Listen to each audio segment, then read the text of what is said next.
हाय नमस्ते मिता रसोई को आपण मान को अनेक अनेक स्वागत।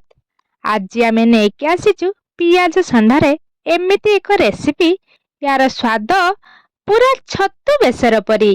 आपण एमिति बनै गरम भात पखाळ रुटी आउ परोटारे खाई परिबे। तबे चलंतु देखिनेबा आजिर रेसिपी पाई मु प्रथमे पियाज संडा को काटी नेछि एमिति छोट छोट करी। ता सह गोटे टमाटो गोटे बड़ साइज रो आलू आ गोटे बड़ साइज रो पियाज को एमिति छोट छोट करी काटी नेछि। मसला रे मु नेछि 2 चामच कला सोरिष गोटे चामच धला सोरिष गोटे चामच जीरा आ 2टी सुखिला लंका से सब को आमे ग्राइंडर जार रे देई अल्प अल्प पानी देई भल्ल भाबे ग्राइंडिंग करि नेबा।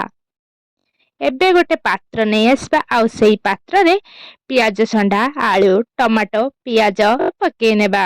ता ऊपर बाटी रखितिबा मसला को ढाली देबा। मसला ढाली सारिबा परे ता ऊपर हळदी गुंड आ स्वाद अनुसार लूण पके नेबा। सेई ग्राइंडर जार रे अल्प पानी देई ता ऊपर ढाली नेबा।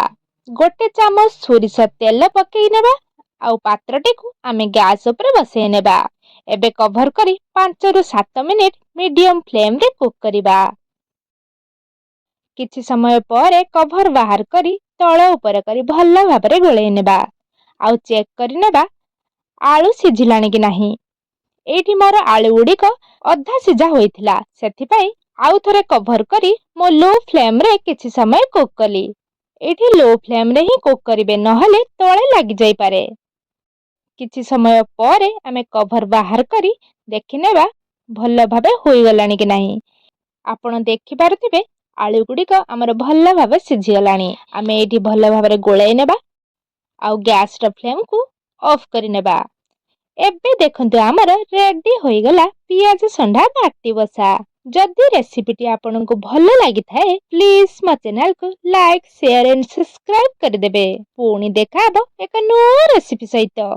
से पर्यंत रहिली नमस्कार।